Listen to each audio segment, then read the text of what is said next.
This project, from the first time I watched it, just really impacted me and affected me on a pretty deep emotional level. Like, it made me think about all these things I hadn't really even thought of in a very long time, about my own upbringing, my own childhood. Like, my parents, one of their biggest fears is that something like this could happen to me or be at the wrong place at the wrong time. And it wasn't until I started growing up and started to be in the world a little bit more that I actually saw what could have happened to me, essentially, had they not really pushed me into music and pushed me into trying to do things to help me believe in myself, essentially.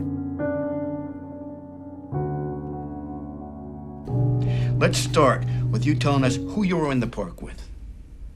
I don't know names. I just got lost. Sit up.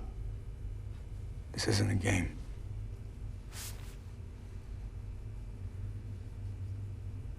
Is my mom here? She left.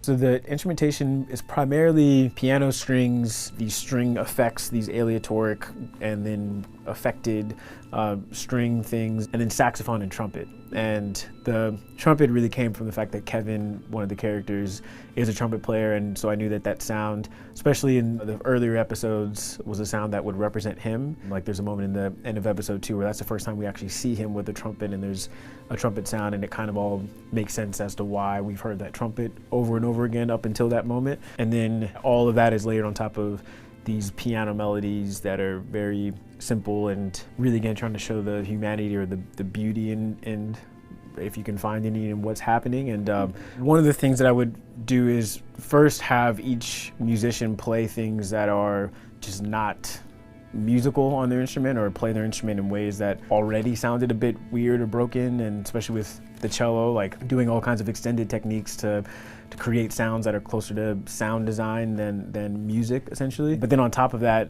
a lot of it was adding delay or adding this panning effect where the music is kind of jumping from side to side, and it's hard to place it sometimes. Or there's a plugin I used called Little Altar Boy where I took it and detuned things, and when you take that sound and detune it, it doesn't just change the pitch of things, but it also starts to almost digitize it or create these breaks in sound, where a sound that was constant all of a sudden has these weird stutters in it and things like that. So the melody for this,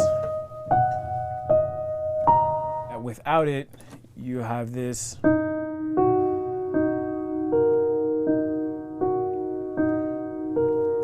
And then with it, there's a little bit of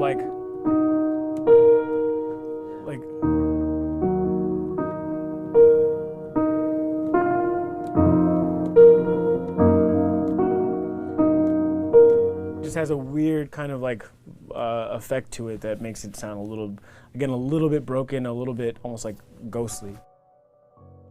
And so really it was about just trying to figure out all these different combinations to make all those sounds sound even more unplaceable and even more again, animalistic as opposed to musical.